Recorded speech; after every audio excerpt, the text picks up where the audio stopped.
우리 지난 시간에 이어서 이항분포와 정규분포의 관계를 먼저 한번 살펴볼게요.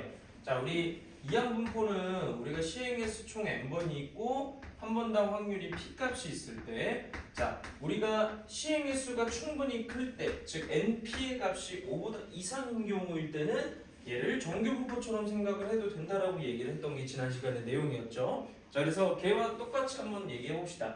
그럼 정규분포를 바꿀 때는 우리가 여기에 평균 자리가 왔으니까 np가 평균이라고 했죠. 그 다음 분산의 값이 뒤에 와야 되니까 npq의 값이 뒤에 오면 되겠구나 라고 저번 시간에 얘기를 했었습니다. 자, 그거에 이어서 실제 활용 문제들은 그럼 어떻게 응용을 하면 될지에 대한 얘기를 한번 해보겠습니다. 자, 한 개의 주사위를 내가 72번을 던지는 시행을 해볼 건데 두 개의 문제에서 모두 3의 배수의 눈이 나오는 경우를 기준으로 우리가 확률을 얘기를 해주면 되겠죠. 자, 첫 번째 문제입니다. 3의 배수의 눈이 22번 이상 30번 이하로 나올 확률을 옆에 있는 표준 정규분포 표를 이용해서 구하라고 하는 걸 보니까 일단 이항분포를 우리가 먼저 나타내보면 총 72번의 시행을 할 거고 3의 배수의 눈이 나올 확률을 p값으로 잡아주면 되겠죠. 그럼 한 번의 시행에 3의 배수 누구 있어? 3이랑 6 있죠? 그렇기 때문에 6개 중에 2개의 눈이라서 확률은 3분의 1이 되겠구나. 자, 그러면 우리가 얘네 둘을 곱했을 때 5보다 이상이기 때문에 n값이 충분히 크다라고 볼 수 있을 거예요. 그러면 이항분포를 정규분포처럼 생각을 해주면 되겠죠. 자, 그러면 72와 3분의 1을 곱해버리면 누구 나와? 그쵸, 24 나오겠죠? 그 다음 뒤에 npq 누구예요?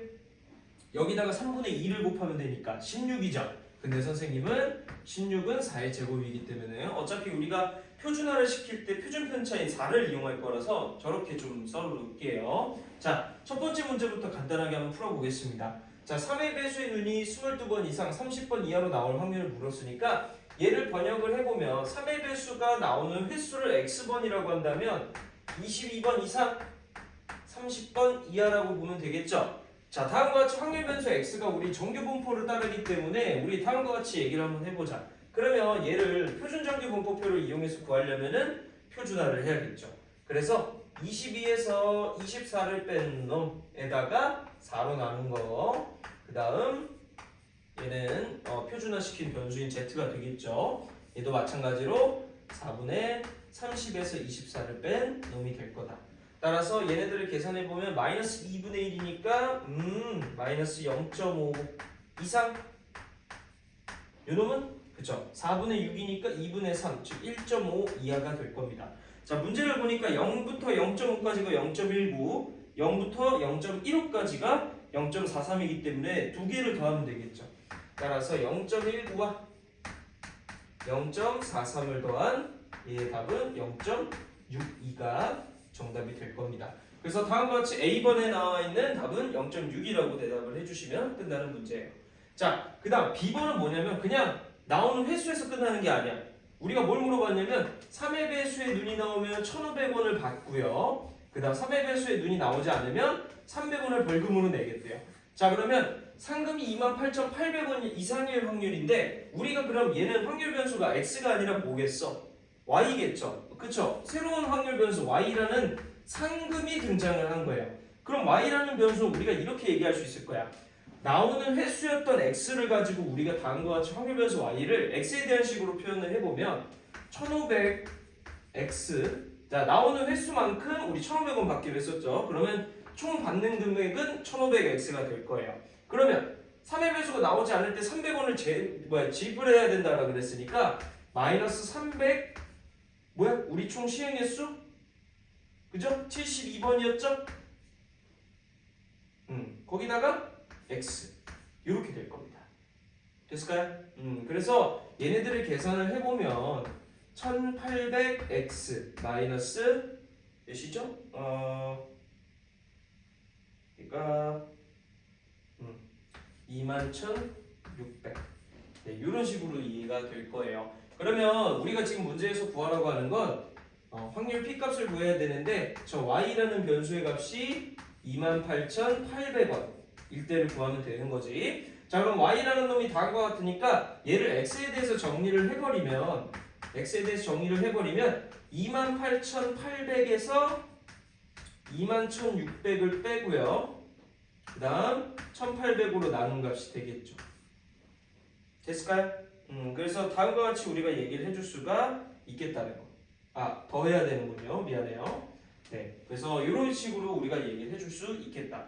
자, 그래서 얘네들을 직접 계산을 해보면 위에가 54,400이 나와서 x가 30인가요?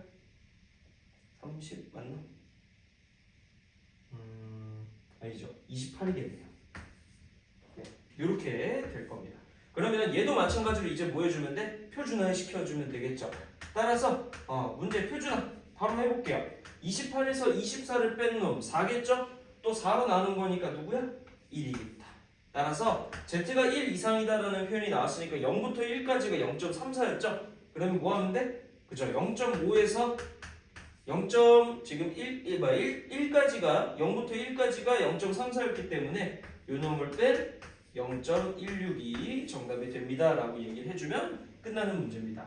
자, 그러면 두 번째 문제로 한번 가볼게요. 두 번째 문제는 자, 어떤 공장에서 생산되는 제품의 무게가 X라고 봤을 때, X라는 확률 변수라고 봤을 때 평균이 30이고 표준 편차가 5g인 정규 분포를 따른다는 표현을 해줬어요.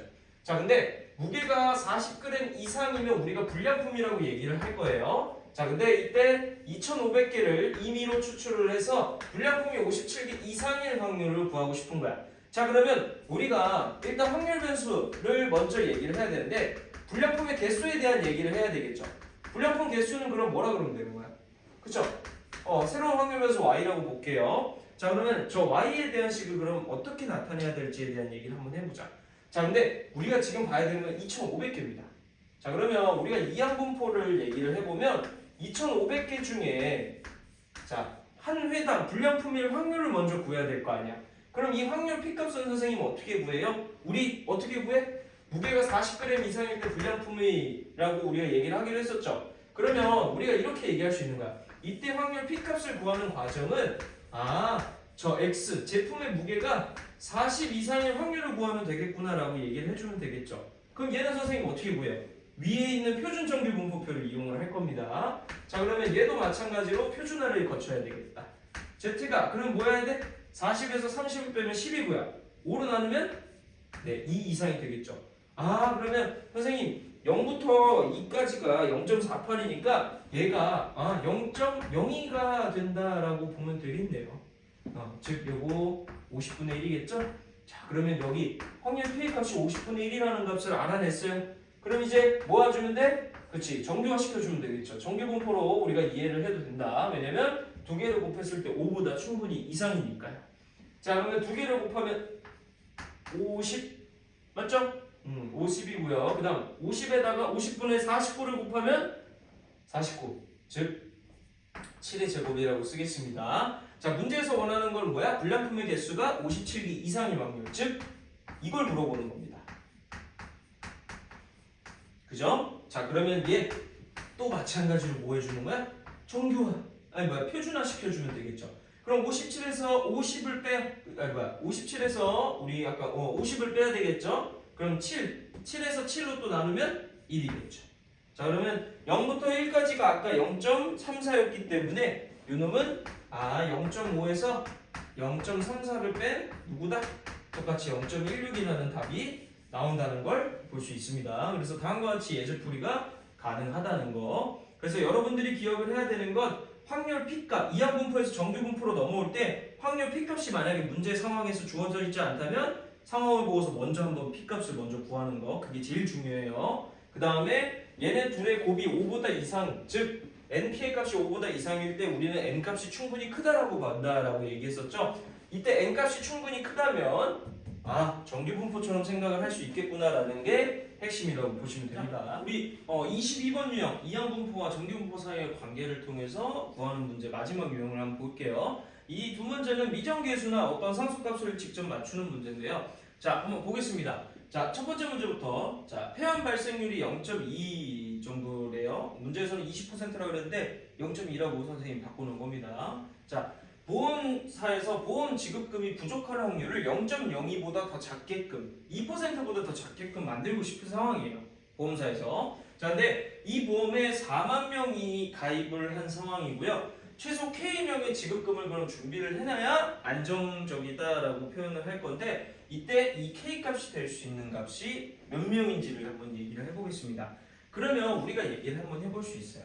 아 선생님, 내가 총 4만 명 중에 한 명당 폐암 발생으로 인해서 보험금을 지급을 받는 거기 때문에 한 명당 확률이 몇인 거야? 그렇죠, 0.2인 거죠. 보험금을 지급받을 확률 자체가 0.2인 거란 말이야. 이해되죠? 자, 그러면 한번 물어볼게요. 아, 4만 명과 0.2 얘네들 이항분포인데 선생님, 정규분포를 만들 수 있겠네요. 정규분포로 만들 수 있겠네요. 그죠? 두 개의 곱이 5보다 이상인 n값이 충분히 큰 상황이니까요. 그래서 두 개를 곱해서 8,000이 평균값이고요. 그 다음 분산의 값은 여기다가 0.8을 곱한 거니까 결국 6,400이라서 80의 제곱이 될 겁니다. 네, 됐을까요? 자, 그러면 우리가 보험금 최소 K명의 지급금을 준비를 해야 되는 상황을 어떻게 표현할 수 있냐면 선생님, 보험금을 지급받을 인원이 그러면 어떤 K명보다 어떻게 돼야 돼? 그죠? 클 확률이 거죠? 얘보다 더 많이 나갈 확률을 더 줄이겠다는 얘기니까요. 지급금이 부족하다는 얘기는 저 최소 인원보다 더 많이 받았을 경우의 확률을 0.02보다 더 줄이겠다는 얘기니까 우리가 다음과 같이 얘기를 할 수 있을 거란 얘기예요. 이해됐을까요? 자, 그러면 다음과 같이 우리가 써놓고 한번 가봅시다. 자, 그러면 우리가 요거 어떻게 바꿀 수 있어? 정규 분포가 나왔다면 뭐 해야 돼? 표준화 해야 되겠죠? 표준화 한번 시켜봅시다. 그러면 얘 Z로 바꾸고 싶어요? 그럼 뭐 해야 돼? 우리 정규 분포로 만들어놨죠? 그러면 K에서 내가 8,000을 빼고 평균을 빼고요. 그 다음 80 표준 편차로 나누는 게 0.02의 확률보다 더 작아야 된다라는 표현을 쓰시면 되겠죠. 자, 그럼 봐봐. 0.02라는 확률보다 더 작으려면 우리가 이렇게 됐을 때 여기가 0.02보다 더 작아야 된다는 얘기잖아요. 그러면 0.02가 나오는 순간을 한번 찾아봅시다. 그러면 옆에 있는 확률 표준 정규분포표를 보면 0.02가 나오는 건 누구야? 그쵸? 0부터 2까지가 0.48이기 때문에 얘가 이해해야 된다는 사실을 알 수 있을 거예요.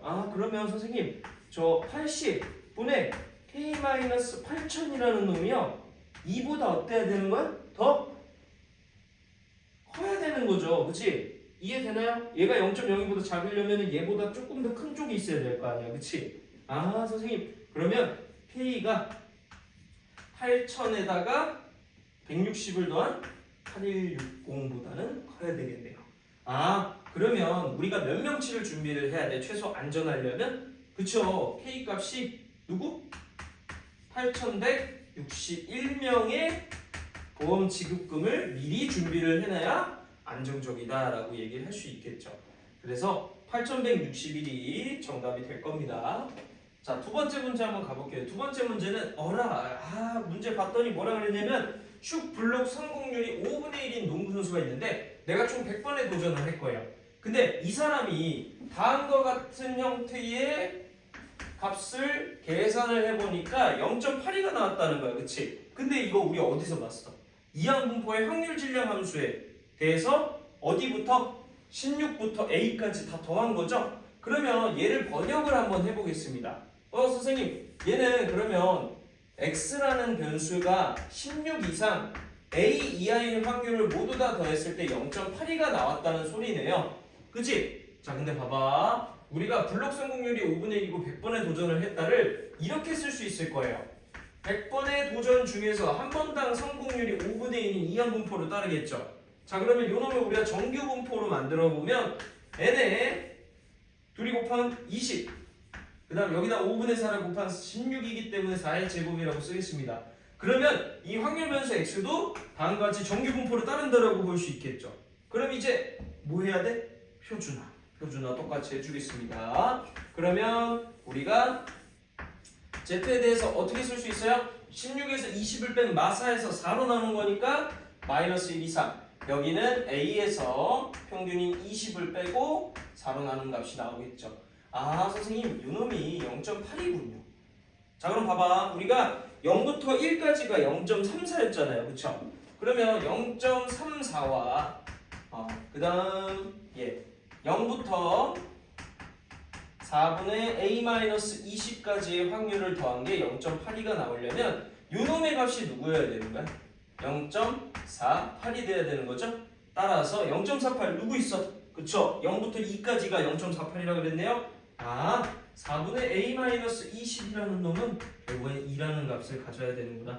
따라서 저 a의 값은 28이 정답이 될 겁니다. 그래서 다음과 같이 우리가 확률에 대해서 표현하는 것들, 이항분포에 대해서 다음과 같이 16부터 a까지의 총합을 얘기하는 거구나라는 해석하는 능력이 필요하고요. 그 다음 얘를 보고 이항분포처럼 나타낼 수 있느냐, 그 다음 이 이항분포를 정규분포로 정규화를 시킬 수 있느냐, 이 문제에선 이 두 가지가 핵심이라고 보시면 됩니다. 그래서 표준정규분포표 위에 있는 걸 보고서 다음과 같이 구하는 과정을 확인해 봤습니다. 통계적 추정 한번 가볼게요.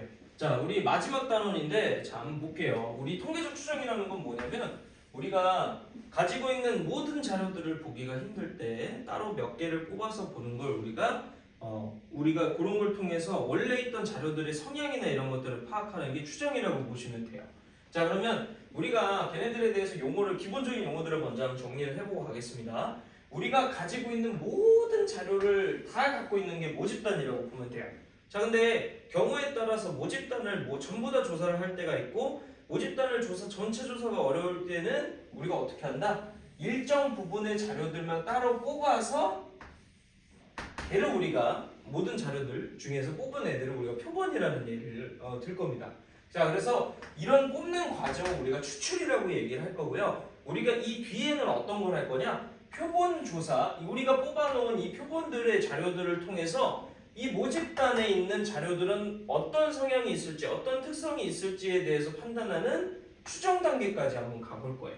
그래서 우리가 조사를 두 가지, 통계 자료를 조사한다라는 표현이 나오면 크게 두 가지라고 보시면 됩니다. 모집단 전체 자료들을 모두 다 보는 전수조사가 있고요. 표본만 조사를 하는 표본조사가 있다고 보시면 돼요. 예를 들면 대한민국의 총인구 조사 같은 경우에는 전수조사가 필요하겠죠. 그 다음에 대한민국에 있는 자동차 대수라든가 그런 것들은 이제 전수조사의 대표적인 예시들이고, 표본조사는 어떤 과수원에서 나고 있는 과일들의 당도, 그런 것들을 우리가 표본조사를 통해서 알아냅니다. 자, 그래서 기본적인 용어들을 정리할 때 우리가 추출이라는 얘기 아까 했었죠. 추출은 크게 두 가지가 있습니다. 보건 추출, 비보건 추출. 자, 근데 이걸 우리 이미 알고 있어요. 우리 공 뽑고서 확인하고 다시 공을 넣고 그 다음 걸 뽑는 경우는 우리가 보건 추출이라고 얘기하면 되고요. 비보건은 뭐냐면 뽑고 보건하지 않고 그냥 바깥쪽으로 놓고 그 다음 공을 또 하나 뽑는 거. 자, 그래서 보건과 비보건 추출이 있다는 것만 간단하게 알고 계시면 되고요. 그 다음 우리가 몇 개를 뽑느냐를 얘기를 할 때 표본 크기라는 표현을 쓸 거예요. 지금 우리가 모집단에서 n개의 자료들을 추출을 한다라는 표현을 이렇게 씁니다. 추출한 자료 개수가 n개라면 표본의 크기는 n입니다라는 표현을 쓰겠다는 얘기예요. 자, 그러면 기본적인 용어들은 이제 정리가 된 거야.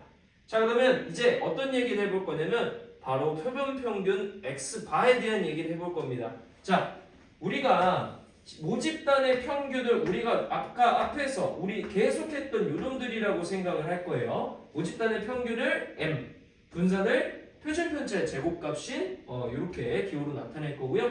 그 다음 표준편차는 우리 시그마로 기호로 나타낼 겁니다. 자, 근데 그럼 표본에서 우리가 주로 봐야 될 건 뭐냐면 이 세 가지인데요. 우리가 주로 볼 애는 얘예요. 자, 표본 평균이 뭐냐면 우리가 n개의 자료들을 표본을 뽑았을 거 아니야. 그치? 모집단에서 수많은 자료들 중에 n개를 뽑았어요. 자, 그러면 표본 평균이라는 값은요, 그 n개의 자료들의 총합을 n으로 나눈 말 그대로야 표본에 있는 모든 자료들의 평균값을 얘기하면 돼요. 근데 우리가 봐봐, 수많은 자료들 중에서 내가 3개를 뽑는데 1, 2, 3번을 뽑는 경우가 있고 2, 3, 5번을 뽑는 경우들도 있어요. 그렇기 때문에 얘네들도 뭐야? 그쵸? 정해진 값이 아닌 변수값이 될 수 있는 애들인 거예요. 그러면 얘에 대해서도 우리가 분포를 찾아볼 수 있겠죠.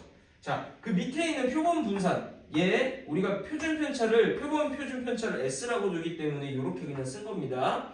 S제곱이라는 놈은요, 우리가 n-1분의 시그마 i가 1부터 n까지 다음과 같이 얘기를 합니다. 자, 선생님, 그럼 표본 분산은 얘가 n이어야지 왜 n-1이에요? 여러분들은 얘를 이렇게 생각하시면 됩니다. 오차를 줄이기 위함이다.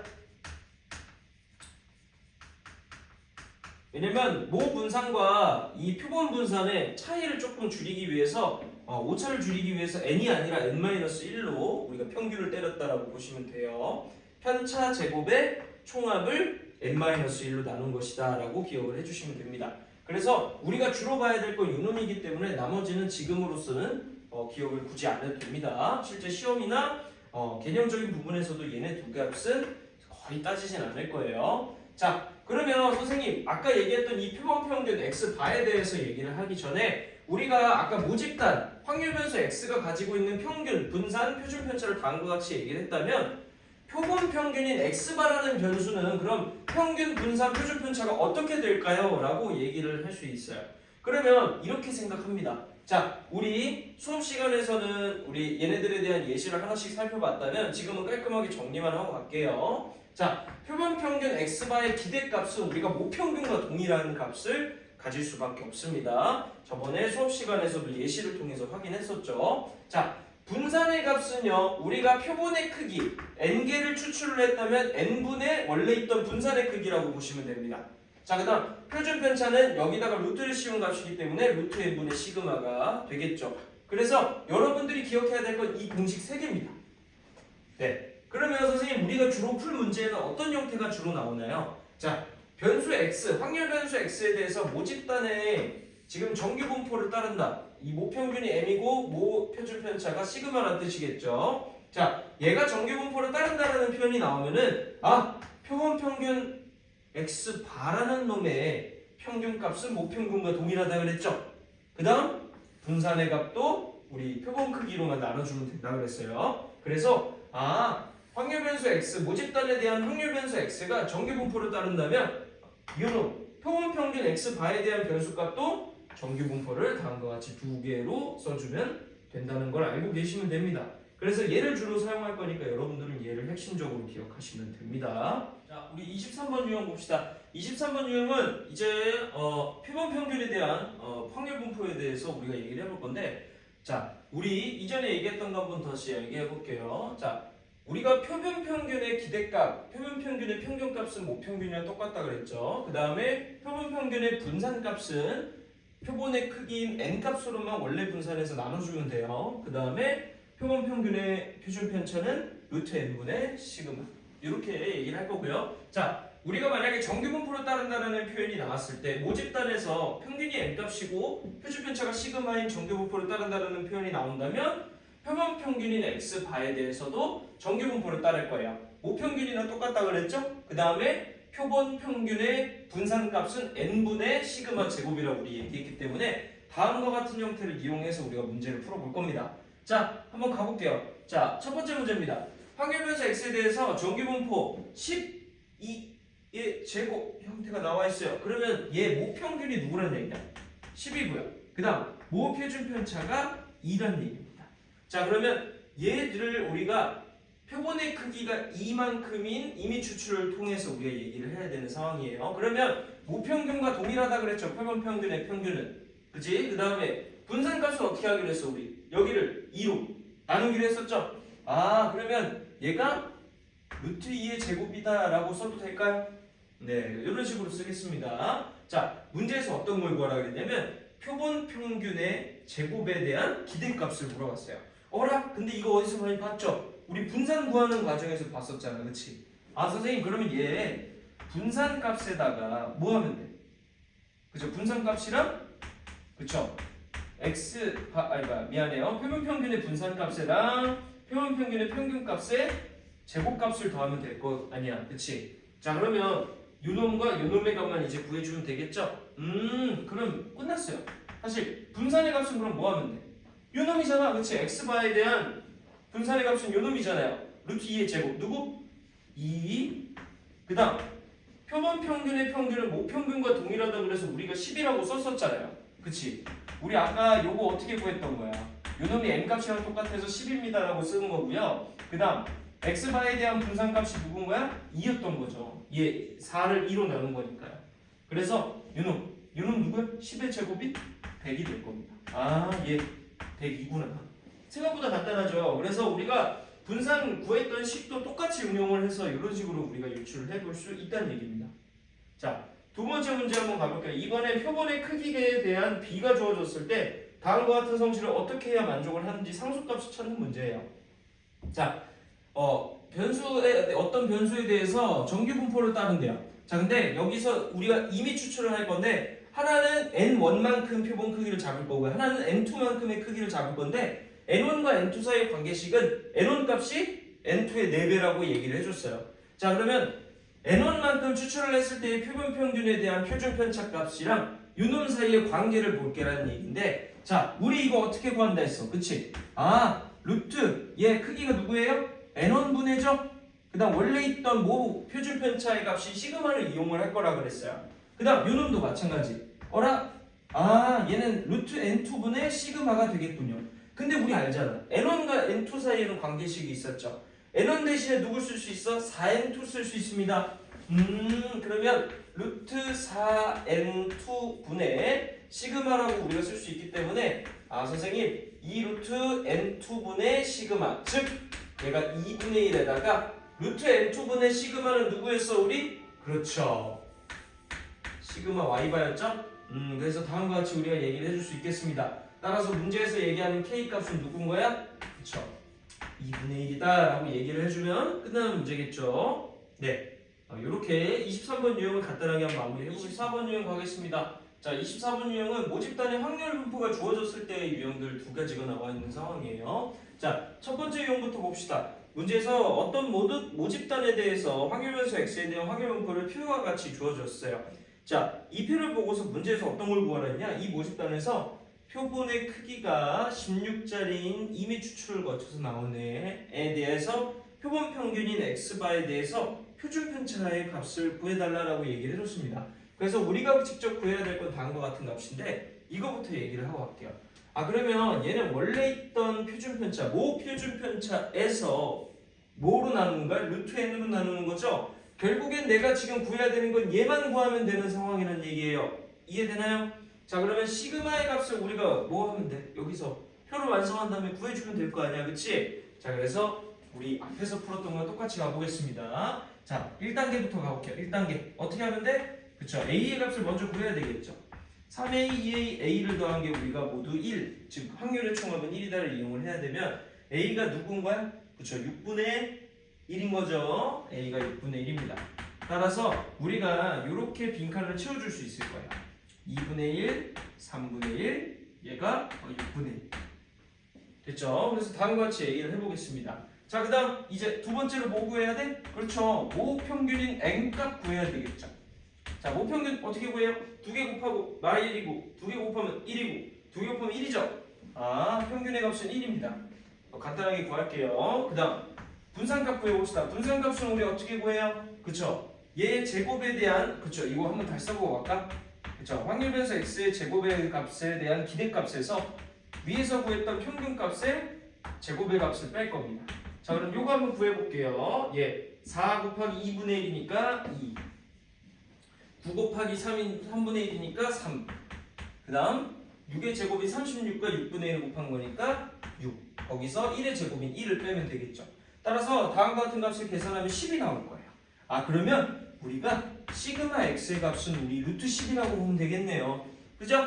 그럼 문제에서 구하라고 하는 표본 평균의 표준 편차의 값은 뭐야? 그렇죠? 원래 있던 시그마를 뭐 하는 거라고? 루트 표본의 크기인 16으로 나눈 거니까 4분의 시그마라고 우리 얘기했었잖아요. 그럼 누구야? 4분의 루트 10입니다 라고 얘기해주면 되겠죠. 그래서 다음과 같이 표본 평균의 표준 편차도 원래 있던 모집단의 확률 분포표를 통해서 다음과 같이 확률 분포를 알아낸다면 충분히 쉽게 구할 수 있다. 왜냐면 문제에서 표본의 크기가 주어진 상황이기 때문에 n값은 이미 알고 우리는 원래 있던 모 표준 편차 값이 시그마의 값을 알아내면 끝인 거죠. 자, 두 번째 문제 한번 가볼게요. 두 번째 문제는 자, 어떤 확률 변수 x에 대해서 확률 질량함수가 다음과 같대요. 얘 뭐야? 그쵸? 이항 분포잖아, 그치? 자, 그러면 우리가 이항 분포, 얘는 선생님 90번의 시행 중에서 한 번의 확률이 3분의 1인 애들을 우리가 총 90번 시행을 할 거예요 라는 이항 분포를 나타내는 식이 식이죠. 자, 근데 봐봐. 우리 이항 분포가 충분히 시행 횟수가 많으면 아까 뭐라 그랬어? 그죠? 정규 분포로 이해할 수 있다라고 그랬죠? 그러면 요놈을 정규 분포처럼 나타내 보면 자, 평균 누구? 30. 그다음 분산은 그죠? 여기다가 3분의 2를 곱해보니까 20이 되겠죠? 됐냐?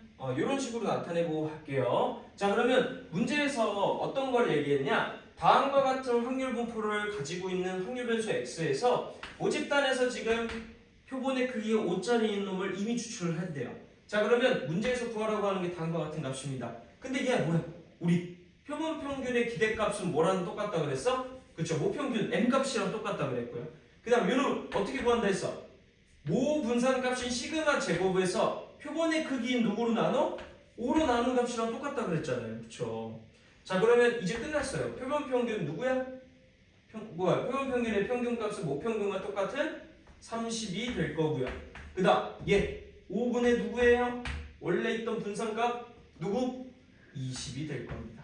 따라서 답은 34가 정답이 되겠죠. 하나도 어렵지 않아요. 그래서 문제 해석만 여러분들이 연습을 좀 해주시면 충분히 어렵지 않게 다 시도할 수 있을 겁니다. 그래서 여러분들이 제일 첫 번째로 해야 되는 건 공식이랑 표본 평균의 평균값, 그 다음 표본 평균의 분산, 그 다음 표본 평균의 표준 편차의 값을 다음과 같이 쓴다는 걸 아셨으면 좋겠습니다. 25번은 뭐냐면 모집단에 상황은 주어져 있는데 분포표나 이런 것들이 명확하게 안 나와 있는 상황인데요. 그럼 뭐 하면 되냐? 분포표를 작성을 하거나 혹은 만약에 앞에 이제 24번 유형의 두 번째 문제처럼 이항 분포로 나와 있는 상황이라면 걔네들을 보고서 우리가 정규 분포화를 하든지 아니면 분포표를 직접 작성을 한 뒤에 우리가 표본 평균인 x바에 대한 기대값, 그 다음에 분산, 그 다음 이런 애들 우리가 문제에서 물어보는 값들을 대답을 해주시면 됩니다. 그래서 표를 작성하는 게 1단계라고 보시면 돼요.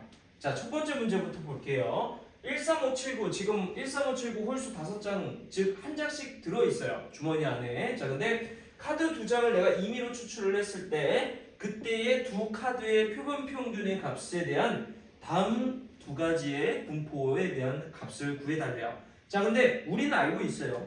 그럼 나왔을 때 카드의 값, 적혀있는 카드의 숫자를 x라고 한다면 각각의 확률들은 모두 한 장씩 있기 때문에 5장 중에 한 장을 뽑는 게 5분의 1씩일 거 아니에요? 그치? 그래서 각각의 확률은 모두 다 5분의 1이고요.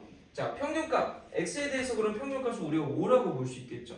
선생님이 그때 얘기했듯이 가운데를 기준으로 대칭형으로 모두 다 확률이 똑같기 때문에 이 가운데 값이 평균이 될 겁니다. 당연하게도. 자, vx. 자, 얘는 어떻게 하면 돼요? 그죠? 얘의 제곱대 값들을 모두 밑에 있는 확률과 다 곱한 다음에 더한 수에서 25로 빼면 됩니다. 그래서 얘는 선생님이 계산은 그냥 일단 생략을 할게요. 그래서 vx를 8이라고 우리가 구할 수 있을 거예요. 자, 근데 우리가 아까 얘기했듯이 공 두 개를 카드 두 장을 얘가 임의로 추출을 할 거기 때문에 표본의 크기가 2인 거라고 보시면 되겠죠. 자, 표본 평균의 평균값 한번 구해봅시다. 문제에서 구하라고 하는 값은 아닌데 이 값을 한번 구해볼 거예요.